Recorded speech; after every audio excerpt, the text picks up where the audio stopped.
Hello, जय माता दी। Good morning everyone. Myself doctor Shweta. तो मैं कंटिन्यू करती हूँ ईश्वरीय चिंतन जो मैंने आपको बताया। जैसे कि कॉमन लाइफ में आपने देखा है, जनरली बहुत सारे लोग स्ट्रेस से गुजरते हैं। तो stress is not that much big deal. Stress से गुजरना एक आम बात है। स्ट्रेस, ज़रूरत से ज़्यादा सोचना, उस स्ट्रेस को अपने पर हावी होने देना, ये सारी चीज़ें बहुत गलत होती हैं। कभी भी स्ट्रेस को अपने पर हावी नहीं होने देना चाहिए। निराशा, इट मीन्स आप जानते हैं, लोग कहते हैं, ये बात सच है। जो चिंता है वो चिता के समान होती है। तो आपको ज़रूरत से ज़्यादा चिंता कभी करनी ही नहीं चाहिए। ऊपर वाले ने हमें जो ज़िंदगी दी है उसने भी तो कुछ सोचा होगा। तो ठीक है, आप अपने कर्म करते जाएं, फल की चिंता मत कीजिए, फल देगा भगवान, बस इसी पे यकीन रखिए। और सारी ऐसी चीज़ें होती हैं कॉमनली, जनरली आप देखेंगे लाइफ में उतार चढ़ाव आते रहते हैं। मुझे याद है पापा ने बहुत सारी कविताएं बताई थी, जिसमें से 3-4 कविताएं, मतलब कुछ कुछ चीज़ें ऐसी होती हैं जिसको आप देखते हैं, आपको वो चीज़ें अच्छी लगती हैं, आप शेयर तो कर लेते हैं लोगों के साथ, बट उसको साझा करने की अपेक्षा, इनफैक्ट उसको अपने साथ साथ आत्मसात भी करना बहुत ज़रूरी होता है।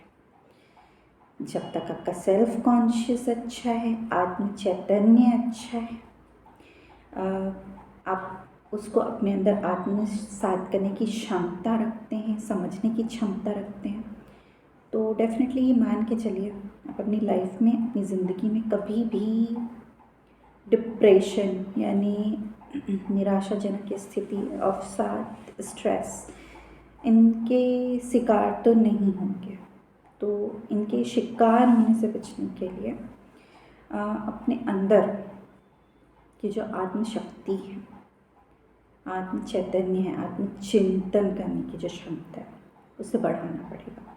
सेल्फ कॉन्फिडेंस, जो आत्मबल है आपका, उसे जागरूक करना होगा, तभी ज़िंदगी अच्छी चल सकती है। जैसे कि एक,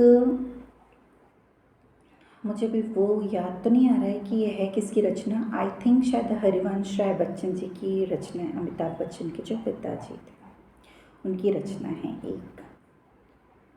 नन्ही चींटी जब दाना लेकर चढ़ती है, नन्ही चींटी जब दाना लेकर चढ़ती है, चढ़ती 100 बार फिसलती है, फिर भी उसकी मेहनत बेकार नहीं होती। हिम्मत, कोशिश करने वालों की कभी हार नहीं होती, कोशिश करने वालों की कभी हार नहीं होती। एक तो ये है जिसको आप अपने दिमाग में बैठा कर रख लो। कोशिश जितना करोगे आप, एक बार हार हो, 2 बार हार हो, बट हार मानना नहीं है। उसकी सफलता के लिए आपको कोशिश करनी है पूरी, और उस कोशिश में लग जाना है कि मुझे ये टारगेट है, ये लक्ष्य है, मुझे ये पाना है। डेफिनेटली आज नहीं तो कल आप उस लक्ष्य तक पहुंच ही जाएंगे। और 2-3 जो पापा ने बताई थी मुझे अभी तक याद है, और मैं उसी के अकॉर्डिंग ही उस राह पर चलकर, उसे समझकर काम करती हूँ। तभी आज शायद जो मेरी कंडीशन है, जिस दिशा दशा में मैं हूँ, या अपने आप को किसी स्ट्रेस से उबार पाती, वो शायद इन्हीं शब्दों की वजह से है। पापा ने जैसे 2-3 लाइन्स कही थी, जैसे मेहनत सदा रंग लाती है, मेहनत सदा रंग लाती है, मेहनत का हो मीठा फल, डट कर मेहनत करने वाले कभी नहीं होते असफल। ये एक और बताया था पापा ने, वो देखो दूर खड़ी मंजिल, इंगित कर तुम्हें बुलाती है, वो देखो दूर खड़ी मंजिल इंगित कर तुम्हें बुलाती है, साहस से बढ़ने वालों के, हिम्मत से बढ़ने वालों के माथे पर तिलक लगाती है। तो क्या बदली क्या धाम, चलना ही तेरा काम। ये दूसरा था। और तीसरा, ये सबसे अहम भूमिका निभाता है जो मैदानी जंग में घुड़सवार ही गिरा करते हैं। मैदानी जंग में घुड़सवार ही गिरा करते हैं। वो क्या खाक गिरेंगे जो घुटनों के बल चलते हैं। तो ये सारी चीज़ें एक ऐसी हैं जिसे आत्मसात कर लीजिए, जिसके बोलने का अर्थ आप समझ लीजिए कि इसके बोलने का अर्थ क्या होता है, ये बताना क्या चाह रहा है एक एक अर्थ के साथ। तो डेफिनेटली मैं आपको श्योरिटी देती हूँ इस चीज़ की कि आप अपनी मंजिल को पाकर ही रहेंगे और निराशाजनक स्थिति तो शायद उससे भी उबर जाएंगे। ये बात सच है। और ऐसी बहुत सारी बातें होती हैं जिसे सोच कर समझ कर आत्मसात करके अपने आप को इन सारी दुविधाओं से उबारा जा सकता है।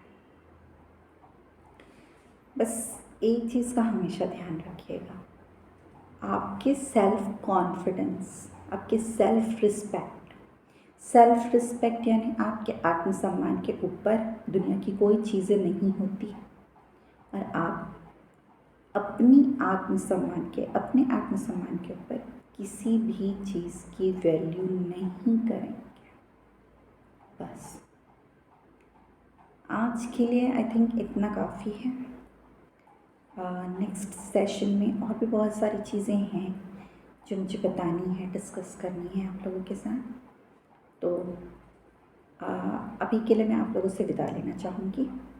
नेक्स्ट सेशन में आगे आपको जो लगता है कुछ थॉट्स आप शेयर कर सकते हैं कि लाइक इस पे मैं बोलूँ, कोई कंडीशंस या जो भी है आप मुझे बताएंगे। आपके कमेंट्स, शेयर, सब्सक्रिप्शन के थ्रू, इन सब के द्वारा आप मुझे बता सकते हैं। तो इंतज़ार रहेगा मुझे आपके कमेंट्स का और जो भी आप पूछना चाहें। धन्यवाद। जय माता दी।